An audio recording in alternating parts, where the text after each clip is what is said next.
The Poem of the Man God. The Third Year of the Public Life. Chapter 507. The Old Priest Matan, or Natan.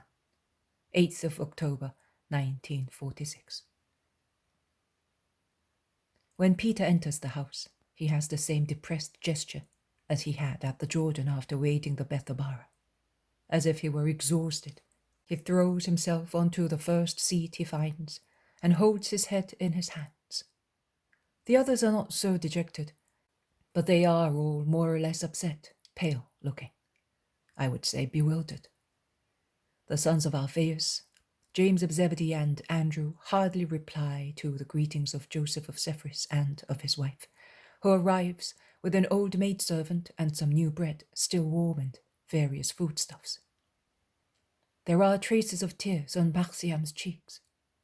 Isaac rushes towards Jesus, takes his hand, and caressing it, he whispers, "It is always like the night of the slaughter, and you are safe once again. Oh, my Lord, for how long? For how long will you be able to save yourself?" His words make the others talkative, and they all begin to speak, although confusedly, telling of the ill treatments, threats, and fear they suffered. There is another knock at the door. "Alas, have they followed us? I said that it was wise to come few at a time," says the Iscariot. "Yes, it would have been better. They are shadowing us all the time. But now," says Bartholomew. Joseph himself, although somewhat reluctantly, goes to look at the peephole, while his wife says, "From the terrace you can descend to the stables and thence into the rear kitchen garden. I will show you." But while she sets out, her husband exclaims, "Joseph the elder! What an honor!" And he opens the door, letting in Joseph of Arimathea. "Peace to you, master. I was there, and I saw. Matan met me while I was coming out of the temple, disgusted to death, as I was not able to intervene, to do anything, in order to be more useful to you. And, oh, you are here as well, Judas of Kerioth. You could do it, since you are the friend of so many. Do you not feel it is your duty, as you are his apostle?" "You are a disciple." "No. If I were, I would follow him like many others. I am a friend of his." "It's the same thing." "No. Lazarus also is his friend. But you are not going to tell me that he is a disciple." "He is, in his soul." "All those who are not demons are disciples of his word, because they realize that it is the word of wisdom." The petty quarrel between Joseph and Judas of Kerioth comes to an end, as Joseph of Sepphoris, who only now realizes that something unpleasant has taken place, questions this one and that one, with interest and some sorrow. "Joseph of Alphaeus must be told. He must be told, and I will entrust. What do you want of me, Joseph?" he asks, addressing the elder, who has touched his shoulder as if he wanted to ask him something. "Nothing. I only wanted to congratulate you on your healthy look. It is a good Israelite, faithful and just in everything. I know. We can say of him that God has tested and known him." Another knock at the door.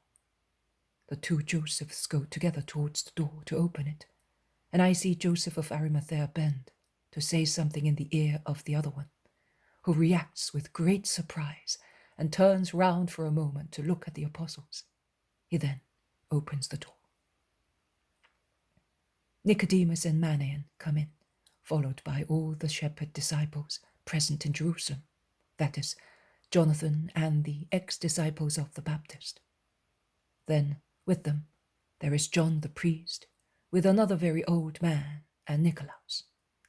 And in the rear, Nike with the young girl entrusted to her by Jesus, and Annalea with her mother. They remove the veils covering their faces, which look upset.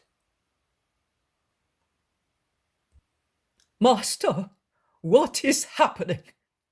I heard from people first, and then from Matan. The town is full of this room, like a buzzing beehive, and those who love you are rushing about looking for you wherever they think you may be. They have certainly come to your house as well, Joseph. I was going to Lazarus's house too. It's too much. How did you manage to get out of trouble? Providence watched over me. The women disciples should not weep, but they ought to bless the Eternal Father and fortify their hearts. And thanks and blessings to all of you. Love and justice are not completely dead in Israel, and that consoles me. Yes, Master, but do not go to the temple any more. Stay away for a long time, and don't go there. They all agree in repeating the words, and the anxious "don't go" re-echoes among the robust walls of the old house in voices of imploring warning. Little Marshall, hidden goodness knows where, hears the noise and rushes towards the room out of curiosity and peeps through the aperture of the curtains. He sees Mary and goes towards her, taking shelter in her arms for fear of being reproached by Joseph of Sepphoris.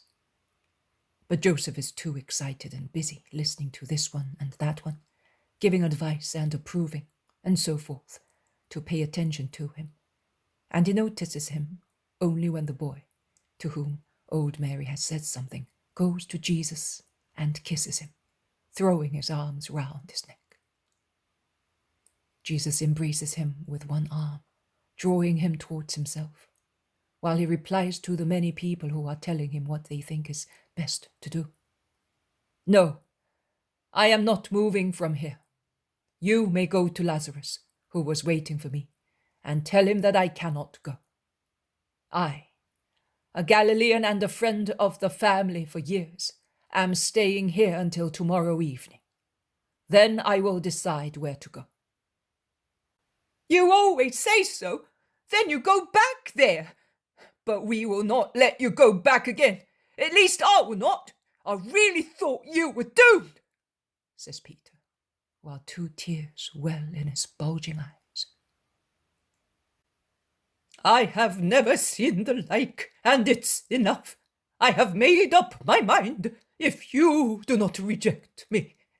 I am too old for the altar by now, but I am still strong enough to die for you, and I will die, if necessary, between the sanctuary and the altar, like wise Zechariah, or Onias, the defensor of the temple and of the treasury. I will die outside the sacred enclosure to which I have devoted all my life. But you will open a holier place to me. Oh, I can no longer bear the abomination. Why did my eyes have to see so much?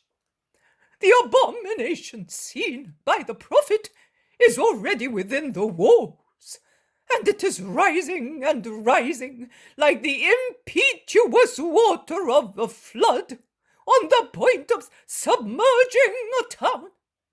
It is rising and rising, invading courts and porches, overflowing steps, advancing further and further. It is rising and is already about to strike against the Holy of Holies. The muddy water is already lapping on the stones, paving the holy place. Their precious hues are darkened. The feet of the priests are soiled with it. His tunic is soaked with it, and the ephod is made dirty. The stones of the rationale are dimmed by it, and its words can no longer be read. Oh, the waves of the abomination are rising to the face of the high priest and soiling it. And the holiness of the Lord is under a crust of mud, and his tiara is like a piece of cloth which has fallen into a muddy pond. Mud, mud! But it is rising from outside, or from the top of Moriah. Is it flowing over the town and all over Israel? Father Abraham, did you not want to light the fire of the sacrifice there, so that the holocaust of your faithful heart might shine brightly? Slush now gurgles where the fire was to be. Isaac is among us, and the people are immolating him. But if the victim is pure, the sacrifices are filthy. Anathema on us. On the mountain of the Lord will see the abomination of his people. Ha! And the old man who is with John the priest drops on the ground, covering his head and weeping desolately. I brought him to you. He has been wishing for that for such a long time. But today, after what he saw, no one could hold him any longer. Old Matan, or Natan, is often inspired with prophetic spirit, and if his eyesight is becoming dimmer and dimmer, his spiritual vision is becoming brighter and brighter. Accept, my friend, Lord, says John the priest. I do not reject anybody. Stand up, priest, and raise your spirit. High above, there is no mud, and he who knows how to stay high above is not touched by mud. The old man, before getting up, full of veneration, takes the lowest hem of Jesus' tunic and kisses it.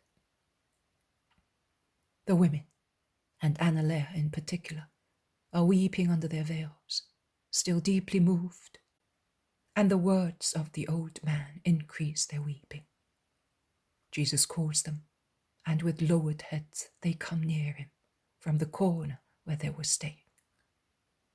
If Nike and Annalea's mother are successful in controlling their tears, concealing them almost completely, the young woman disciple is sobbing loudly, heedless of those who are watching her with different feelings. Forgive her, Master. She owes her life to you and she loves you. It is impossible for her to believe that they can harm you. And then she has been left so lonely and so sad after, says her mother. Oh, it is not that. No, it is not that. Lord, Master, my Saviour, I... Annalea is unable to speak, partly because of her sobbing, partly out of shame or something else. She was afraid of reprisals because she is a disciple. That is certainly the reason. Many are going away because of that, says the Iscariot. Oh no, even less so, man. You do not understand anything. Oh, you lend your thoughts to other people. But you know, Lord, why I am weeping? I was afraid that you were dead and that you had forgotten the promise, she says, ending with a sigh, after uttering the first words vigorously, rebelling against Judas's insinuation. Jesus replies to her, I never forget Be not afraid. Go home in peace, awaiting the hour of my triumph and of your peace. Go. The sun is about to set. Withdraw, women, and may peace be with you. Lord, I am not happy to leave you, says Nike. Obedience is love. True, master, but why can I not follow you like Eliza? Because you are as useful to me here as she is at Nob. Go, Nike. Let some men escort the women, so that no one may importune them. Manaen and Jonathan are ready to obey, but Jesus stops Jonathan, asking him, So, are you going back to Galilee? Yes, master, the day after the Sabbath. My master is sending me. Have you room in the wagon? I am by myself, master. Then you will take Marciam and Isaac with you. You, Isaac, know what you have to do, and you too, Marciam. Yes, master, reply the two. Isaac with his mild smile, Marciam with a tremor of tears in his voice and on his lips. Jesus caresses him, and Marciam, forgetting all reservedness, throws himself on his chest, saying, Leave you, now that everybody is persecuting you. Oh, my master, I shall never see you again. You have been all my good. I found everything in you. Why are you sending me away? Let me die with you. Oh, what importance is life to me if I do not have you? I say to you what I said to Nike. Obedience is love. I will go. Bless me, Jesus. Jonathan goes away with Manaen, Nike, and other 3 women. Also the other disciples go away in small groups. Only when the room, previously overcrowded, is almost empty, the absence of Judas of Kerioth is noticed, and many are surprised, because he was there shortly before, and he has not been given any order. He must have gone to do some shopping for us, says Jesus, to prevent comments, and he continues to speak to Joseph of Arimathea and Nicodemus, the only ones left besides the 11 apostles and Marciam, who is close to Jesus, anxious to enjoy his company during these last hours. Jesus is thus between Marciam, an adolescent, and Marshall, a boy, both swarthy, lean, equally unhappy in their youth, and equally accepted by 2 good Israelites in Jesus' name. Joseph of Sepphoris and his wife have prudently withdrawn to leave the master free. Nicodemus asks, But who is this boy? He is Marshall, a boy that Joseph has taken as son. I did not know. No one, or almost no one, knows.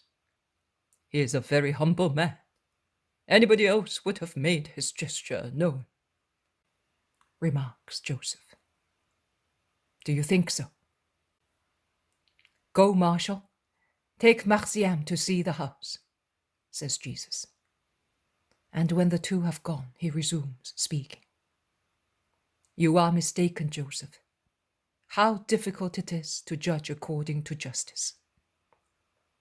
But Lord, to take in an orphan, because he is certainly an orphan, and not boast about it, is surely humility. The boy, his name tells you, is not from Israel. Ah, now I see. He does the right thing then in keeping him hidden. But he has been circumcised. It does not matter, you know. Also John of Endor was. But he was a cause of reproach for you. Joseph, a Galilean in addition, might have trouble, despite the circumcision. There are so many orphans in Israel as well, certainly with that name and its features. How Israel-minded you all are, even the best. Even in doing good deeds, you do not understand, and you are not able to be perfect.